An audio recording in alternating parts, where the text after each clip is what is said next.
Olá, estamos começando mais um episódio do Connect Cash. Hoje eu trago aqui como entrevistado o Lidson Breno, uma figura que vem se destacando no meio político e com grande atuação nas redes sociais. Hoje a gente vai ter a oportunidade de trocar um papo, conversar com ele, conhecer um pouco melhor sobre as propostas voltado para a política e também como ele iniciou esse trabalho que vem se destacando bastante.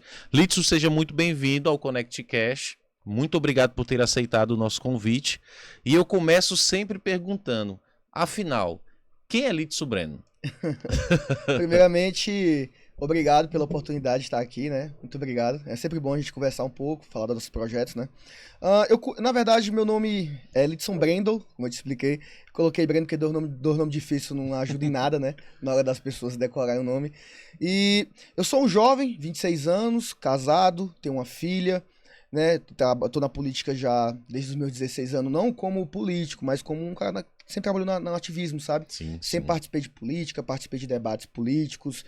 E eu sempre gostei da política, porque a gente tem uma falsa ilusão e criou-se um mito por causa do ódio à política, com uma certa razão, por causa da corrupção, de que você não resolve nada na política. Mas na verdade é o contrário, não se resolve nada de fora da política. Você pode até ter força e tudo, mas nada adianta você querer mudar uma coisa sempre votando nos mesmos. Então, eu acredito no que o Olavo de Carvalho sempre dizia. Se você tá achando que tá faltando alguma coisa no mundo, vá lá você e faça. Então, é por isso que eu entrei. Né? Em 2023, a minha filha tava para nascer, e aquele sofrimento todo do pré-natal horrível, sem remédio, nos hospitais, tudo. E o parto dela também foi outro sofrimento muito grande. E eu falei, cara, tá na hora de eu entrar na política fazendo o que eu sempre tive vontade. Que não é a parte ideológica, porque eu também tenho, mas é a parte de campo mesmo, sabe? De denunciar, porque é um descaso muito grande que a gente tem. Tem na prefeitura de Teresina, no estado do Piauí, e eu quis me colocar à disposição pra gente poder fazer de fato uma coisa que eu sempre senti falta, que é um cara lá, não só nos grandes problemas como hospitais, tudo, mas também nos pequenos problemas, sabe? Aquele buraco. Hoje mesmo vou fazer uma denúncia de uma energia num bairro inteiro. Então, assim, a gente tem um problema de energia no bairro inteiro. Então, assim, a gente tem que ter essas pessoas que dê voz, não só aos problemas grandes, mas também aos pequenos. Porque a pessoa que sofre aquele problema pequeno e que ninguém dá voz a ela, só ela sabe, entende o que é o sofrimento dela. Entendi, perfeito. Eu acompanho o seu trabalho e vejo que você tem um trabalho muito ativo, né, pelas ruas e bairros de Teresina. Como é que funciona? Você vai até um local, você recebe mensagem de pessoas clamando ali por alguma ajuda? Como é que funciona? Que eu gostaria de saber em relação à denúncia e o feedback que acontece depois desse trabalho que é realizado. No começo, quando a gente começou, que eu era muito pequeno, como eu trabalhava de Uber na época, eu sabia onde tinha os problemas da cidade, que eu rodei de Uber durante 4 anos. Então eu fui indo nos problemas que eu já sabia. Depois que eu comecei a crescer um pouco, as pessoas começavam a mandar a denúncia. E era tipo assim, 10 por dia, 20, 30. Então é muito. Até hoje eu recebo muita denúncia. E como tô na correria da campanha, eu tô trabalhando menos nessa parte, porque a campanha sabe como é que é, né? Sim, sim. Mas assim, no começo era eu indo atrás mesmo. Hoje não. Hoje as pessoas mandam denúncia pra mim. Aí o que acontece? Eu recebo, faço uma pequena investigação, porque a gente tem que ver se de fato, né, tá ocorrendo aquele problema. Eu não posso fazer uma denúncia leviana e você ter noção do que eu faço. Eu nunca tomei um processo por causa disso. Porque eu não faço denúncia leviana. Eu chego no local e checo. Eu recebi denúncia de uma escola que estaria de alguns problemas e eu fui lá e chequei que a informação era fake. Então eu não fiz a denúncia, porque eu não posso ser leviano, então tem que ter responsabilidade. Então o meu trabalho hoje é esse. E aí depois que a gente faz a denúncia, o vídeo estoura, e aí a prefeitura, o governo do estado vai lá e resolve. E aí eu volto e mostro que sem o mandato, só com o trabalho de rede social, com a denúncia a gente já consegue fazer muito. E com o mandato é óbvio que eu vou ter mais liberdade, por quê? Porque com o mandato eu vou poder entrar em locais que eu não posso hoje. Eu tentei entrar dentro do HUT, mostrar o descaso, estava lá, não consegui, fui barrado. Ameaçaram até chamar a polícia. Então, eu tenho um certo limitador ainda por não ter legitimidade do mandato. Então, eu acredito que é esse o que a gente faz hoje, né? Entendi. Você se autodeclara nas redes sociais como antipetista. Por que essa conclusão? Ah, cara, porque assim, vou explicar pra vocês. Eu até fiz um vídeo sobre isso recentemente e eu vou falar de novo. Aqui no Piauí, quando o PT ganhou em 2002, existia um grupo político que já estava há um bom tempo e ele fazia isso que o PT faz hoje. O PT se elegeu prometendo acabar com isso, que é o que eu chamo de ciclo de poder ou ciclo da pobreza. Que é o quê? A gente tem uma população muito carente. 30% da nossa população, do Piauí como um todo, mais ou menos 1 milhão de habitantes, vive em extrema pobreza. O cara vende o almoço para comprar a janta. E isso não é por acaso. Essa pessoa tá aperreada e quando chega na política, vem um político oferecendo um milheiro de telha, vem um político oferecendo emprego. vê um político oferecendo dinheiro. E aí o que é que essa pessoa faz? Ela tá ali carente, não teve educação, ela tem medo também porque eles fazem ameaça, e ela vai lá e vota no cara. E aí o cara, o que acontece? Quando ele ganha a eleição, primeiro que ele pensa, tenho que roubar de novo esse dinheiro dessas pessoas, da saúde, educação, do transporte, da segurança, para que eu possa comprar o voto dela de novo. E aí quando ele faz isso, ele pensa, poxa, mas do que adianta eu comprar o dinheiro dessa pessoa, ou melhor, roubar o dinheiro dessa pessoa para comprar o voto dela, se quando chegar na eleição, ela não vai mais precisar de mim, porque ela se desenvolveu. Eu sempre dou o exemplo de Dona Maria. Dona Maria tava perreada. E aí, de uma eleição para outra, ela se desenvolveu, porque entrou na indústria na cidade, ela começou a vender arrumadinho, o negócio deslanchou, ela fez um restaurante popular, agora tem um carro, não quer mais saber de vender voto, quer saber de resolver o problema do buraco da rua, entendeu? Então, assim, ou seja, o político não quer que as pessoas se desenvolvam. Então, não é por acaso. A minha rixa com o PT não é só ideológica, porque também tem a parte ideológica, que eu discordo de tudo que aquele partido faz. Mas é mais uma parte de você ter um grupo político do PT que não quer que o Piauí se desenvolva. E de fato, a gente vê, o Rafael agora tá com a questão do que ele chama do hidrogênio verde. Ninguém mais nem se fala nisso. Ninguém mais nem vê isso. Só que ele falava isso até ano passado. E sumiu. É igual o Wellington Dias fazia com a Mamona. Quem não lembra da Mamona? É a mesma coisa, é só falar, é só prometer, mas na prática não vê-se nada. Quantas indústrias entraram no Piauí? Quem não lembra da Suzano, que colocou aqui os pés de eucalipto? Cadê? Entendeu? E não querem desenvolver. O Piauí tem uma grande reserva de urânio, poderíamos estar minerando aqui para fazer tanto para enriquecimento no futuro, ou para fazer fertilizantes, que o Brasil é tão dependente da Rússia. E não temos. Tá lá, jogado lá e ninguém se utiliza. Então é isso que eu digo, a gente tem que desenvolver o Piauí. Trazer o desenvolvimento. Então é por isso que eu sou contra o PT, porque é um partido que está 22 anos no poder e nunca se desenvolveu. Nunca lutou de fato para desenvolver o Piauí. É sempre manter o cidadão que a gente chama, que estuda história sabe, que é o voto de cabresto. Manter ele na coleira, sabe? E eu não gosto disso, eu quero deixar as pessoas livres, entendeu? Que elas sejam independentes do Estado. Porque o Estado é um câncer e a gente tem que diminuir ele. Igual uma quimioterapia, uma radioterapia faz, a gente tem que diminuir o tamanho do Estado. Diminuir o Estado e a influência que ele tem em nossas vidas. A gente tem que ser livre de fato. Porque quando o Estado governa nossas vidas, nós não somos livres, nós somos ditados. E ditados é uma ditadura. Excelente. Você falou que trabalhou um bom tempo como Uber, e Sim. isso foi uma das coisas que levou você a identificar alguns problemas que acontecem na nossa capital. O Uber ele foi uma das alternativas para muitas das pessoas como uma fonte de renda Sim. e até mesmo de sobrevivência. E lembrando desse fator, eu queria citar aqui duas situações, né, que a maioria desses motoristas falam que é sobre a má qualidade das ruas, né, de Teresina. E a segunda é que esse tipo de transporte cresceu justamente por falta do transporte público. Sim. Eu queria saber a sua opinião, primeiro sobre Águas de Teresina e segundo sobre a falta de ônibus na capital. Não, a Águas de Teresina é uma empresa que trabalha na má fé. Quando o Bolsonaro assumiu o governo, ele percebeu, em 2018, em 2019 no caso, perdão, ele percebeu que existia um problema. Existia 50 a 70 milhões de pessoas sem saneamento, sem esgoto na porta de casa, sem nada. Vivendo literalmente no meio da lama e da sujeira. E aí ele viu que o Estado não tinha dinheiro para fazer aquilo, para cuidar dessas pessoas, foi que ele fez o marco do saneamento. Foi muito importante. E isso terceirizou essa função para as empresas privadas, as concessionárias. Um exemplo disso é a Água de Teresina. E essas empresas começaram a correr contra o tempo. Porque elas têm que bater metas de saneamento, porque senão elas podem ter as concessões canceladas. E a Água de Teresina, para economizar dinheiro nesse processo, qual foi a primeira coisa que ela fez? Esperava a prefeitura asfaltar, para depois fazer o saneamento. Porque aí ela teria menos custo na hora de asfaltar. Só faria o remedo. E ainda faz um remedo muito nojento, às vezes nem remeda, bota só um piche por cima e deixa. Na primeira chuva leve, volta o buraco do jeito que estava. E aí, outro problema. A empresa, a Água de Teresina, não bate suas metas de saneamento. Não bate. É uma empresa que trabalha na má fé, não bate meta de saneamento. Eu sempre denunciei ela. Por exemplo, se você for do Parque Piauí hoje, ali no terminal do Parque Piauí, você vai ver lá um enorme vazamento que já está há 10 anos. Muita água, não é pouca não. Eu denunciei lá. Muita água. E a empresa nunca arrumou. E nem vai. Entende o que eu tô querendo dizer? É uma empresa que trabalha na má fé. Eu tenho mais ou menos uns 20 denúncias contra essa empresa. E o meu compromisso que eu fiz em um vídeo recente postado foi que eu vou lutar contra a Água de Teresina. Porque, do meu ponto de vista, não tem mais diálogo. É cancelamento de concessão. Então eu, como vereador, não posso cancelar a concessão, de fato. Mas eu posso fazer pressão junto ao prefeito para que nós façamos isso. Do meu ponto de vista, é cancelamento de concessão. Até para que fique como um aviso para outras empresas que venham para cá. Que aqui não é terra sem lei e não é terra de ninguém. Tem que ter respeito com a população de Teresina. Correto? Quanto à questão do ônibus, do transporte público, veja, um ponto que eu sempre bato, não sei se você chegou a ver esse meu vídeo, é a questão do CETUT.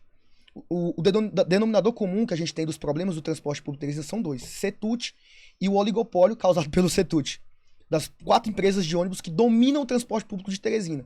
Se você tiver uma van e quiser rodar só no seu bairro, você não pode. O Setut não permite. Você pode até conseguir, mas é com muito custo. A minha ideia não é acabar com o Setut, porque o Setut é um sindicato, e acabar com o sindicato no Brasil é coisa impossível. Eu também nem faço questão. A questão é diminuir a influência que o Setut tem dentro da prefeitura e dentro da gestão do transporte público de Teresina. Ele não pode ditar as regras. Quem tem que ditar as regras somos nós. A população, não é a prefeitura, é a população. Então a minha ideia é tirar o poder do Setut, o que eu sei que vai ser muito difícil, não vou aqui mentir pra ninguém dizer que vai ser fácil, que só com a canetada vai fazer isso, não é. Porque rola muito dinheiro. O outro ponto, abrir o mercado. Hoje nós temos aproximadamente 280, 260 ônibus rodando dentro de Teresina. Isso não é saudável. O Setut fica mentindo, dizendo que com 320 ônibus a gente vai ter uma frota saudável. Mentira. E eu já vi com pessoas técnicas que me falaram, Litson, é 500 ônibus. Pra ter uma frota saudável. Não é nem que vai ser excelente, é saudável. 500. Nós precisamos de 500. Sabe quanto é que custa um ônibus a gasolina? 900 mil reais. Novo. Um ônibus elétrico que o Fábio Novo quer colocar, 2 bilhões e meio. A prefeitura não tem dinheiro pra pagar os fornecedores de insumos médicos. Vai ter dinheiro pra comprar ônibus elétrico? E esses ônibus vão se recarregar onde? Tem que também fazer estrutura. Por isso que eu falo, gente, gestão pública é sempre cuidado com dinheiro público. Por isso que eu sempre digo, a gente tem que abrir o mercado. Por quê? A prefeitura vai economizar muito com ônibus. Porque quem tem seus ônibus hoje de turismo, ônibus, aquelas vans que levam alunos para a escola, vai poder rodar. Ele vai na prefeitura, faz a avaliação do veículo. Se o veículo tiver todo ok na questão de segurança, porque os passageiros têm que ter segurança. Se tiver tudo ok, que rode. Olha, eu vou rodar só dia de sábado. Perfeito, roda dia de sábado. Você vai rodar onde? Não vou rodar daqui para cá. A prefeitura vai fazer todo o mapeamento. Pode disponibilizar isso no aplicativo que a gente tem, que não serve de nada. O aplicativo do ônibus, a gente sabe quando o ônibus vai chegar e tudo, que não funciona. Então a gente tem que abrir o mercado para que não só quem tem aqui um ônibus, 2 ônibus queira investir, mas também que grandes empresas de fora venham para cá. Porque pela quantidade de passageiros, eu tenho certeza que muitas empresas vão querer vir para cá. Entendeu? Então a minha ideia é essa, a gente tirar a influência do Setut e colocar uma abertura de mercado. Porque são os dois denominadores comuns que sempre estão nos problemas do transporte público. Eu usei muito transporte público ali por volta de 2014 a 2019. Usei muito. Seja para ir para a escolinha que eu ia, seja para ir para a faculdade. Usei muito. E da época não era tão ruim assim. Nunca foi excelente, mas era aceitável. Era bacana. Não tinha muito problema, passava rápido. Só que de 2020 para cá o negócio foi desandando. Até por ingestão do Dr. Pessoa também. Então eu acredito que a gente tem que fazer isso. Do meu ponto de vista, essa é a solução. Eu acredito que de muitas pessoas também, porque aqui no Piauí a gente tem um problema que a gente sempre comete o mesmo erro, esperando um resultado diferente. A gente teve, por exemplo, como eu sempre falo, Deolino Moura, o atual presidente da Câmara também, esqueci o nome agora do rapaz, do Enzo Samuel, que foram eleitos nessa pauta. O que foi que fizeram pelo transporte? Absolutamente nada. Porque sempre querem fazer, solucionar o problema do transporte público jogando mais dinheiro. Só que se fosse para jogar mais dinheiro, já tinha resolvido, e não é assim. Excelente. Uma coisa que eu queria perguntar para você, e conhecer um pouquinho da sua opinião, é sobre a questão de profissão. A gente bate assim muito em cima na questão do profissionalismo, né, e capacitação das pessoas para surgir melhores oportunidades de trabalho. E eu vejo que você às vezes faz alguns comentários, por exemplo, sobre o flanelinhas, né? Sim. Qual é a tua percepção sobre esse tipo de atuação dessas pessoas perante a capital? É como eu sempre digo, né? O pessoal sempre fala assim, mas nem todo flanelinha é mal, tem uns caras que são gente boa. Eu não duvido disso, eu conheço flanelinhas que são realmente educados, tudo. Só que, como eu sempre digo, é a profissão que é errada. O assaltante também deve existir assaltantes que estão ali só pra ganhar seu ganha-pão. Mas por causa disso nós vamos legalizar assalto? Por causa disso, quando o cara te roubar, tu vai ficar feliz? Não. É uma profissão nascida ilegal. Porque, veja, artigo 500 da Constituição, todo mundo tem direito de ir e vir, sem poder ser restrito, obviamente, seguindo, tem suas regras, né, pra isso. Mas qual é a lógica de nós que somos livres? Eu pago o imposto, a carga tributária maior do mundo, para ter as vias públicas, sendo que na hora que eu pagar lá, eu tenho que pagar o cara. Não tem lógica nisso, né? E quando eu falo flanelinha, porque existe um problema nesse termo, né? Flanelinha, eles já colocam duas funções, que é o cuidador do carro e quem lava o carro. Quem lava o carro não é ilegal, correto? Ele não me obriga a lavar meu carro. Então, essas pessoas que lavam o carro, ali na Maranhão, por exemplo, eu lavava meu carro lá quando eu tinha carro. Essas pessoas estão corretas, totalmente legítimo. Agora, guardador de carro, isso não existe. Pergunta pra quem vai em festa aqui em Teresina. Deixa seu carro lá, primeiro, não, é 20 reais logo aqui na entrada. Ou então, às vezes, é 10 na entrada, 10 na saída. Quando você volta, muitas vezes seu carro foi roubado. Aconteceu comigo 2 vezes já. Entendeu? Uma comigo, uma com a minha amiga e uma com a minha tia. Então, assim, a gente precisa, de fato, acabar com esse tipo de profissão. Porque não é uma profissão. Ah, Alice, mas você vai acabar e largar ele. Não. No meu projeto que eu irei apresentar, eu quero fazer uma contrapartida. Eu quero que essas pessoas tenham a possibilidade de estudar, porque muitos são até analfabetos. Quem tiver educação já ensino médio, a gente fazer um curso técnico. Caso a pessoa queira, eu não vou obrigar ninguém a nada. E que também a prefeitura dê incentivos para que as empresas que contratem essas pessoas para trabalhar, seja em qual área, ganhem redução do seu cargo tributário, seja do IPTU, enfim. A gente consegue fazer isso. Então eu não vou abandonar a pessoa ao relento, né? A gente vai ter uma certa responsabilidade com essas pessoas. E em questão de profissão, uma coisa que eu queria até falar que tu não me perguntou, mas eu vou... Me desculpa, é questão do primeiro emprego, que eu acho muito importante esse debate, porque, como eu falei, eu trabalhei 4 anos de Uber, por quê? Porque eu não consegui emprego. Porque, veja, eu saí do ensino médio e aí me pediam uma tal de uma experiência. Como é que eu vou ter experiência se ninguém me dá a oportunidade de ter experiência? Entende? O Silvio tem esse projeto do meu primeiro emprego que eu vou abraçar de corpo e alma porque eu sofri muito. E o único emprego que eu consegui foi no Uber, certo? Então, eu acredito que muitos jovens passam pelo mesmo problema. E esse projeto do meu primeiro emprego para os jovens é muito importante, do meu ponto de vista. Porque aqui em Teresina, infelizmente, se você não tiver experiência, você não consegue. E como é que você vai ter experiência se ninguém te dá a oportunidade? Excelente. O seu trabalho nas redes sociais é muito forte, né? Eu percebo que lá tem muitos vídeos que viralizam, ultrapassando até as casas das centenas aí de milhares de visualizações. A gente vê muito isso também, uma estratégia utilizada em outros estados, né? Por exemplo, está em alta aí a campanha de prefeitura de São Paulo, né? Com nomes aí que praticamente se abre que as redes sociais, mesmo você sendo do Piauí, tá lá, né? Alguma notícia sobre essas pessoas. Qual, assim, o seu posicionamento sobre esse tipo de estratégia, utilizar as redes sociais em massa, até para se promover como candidato? Eu acho muito bonito, porque a política mudou. Hoje nós temos um rapaz que com um telefone chega a 1.600.000 votos. Isso há 20 anos era impensável.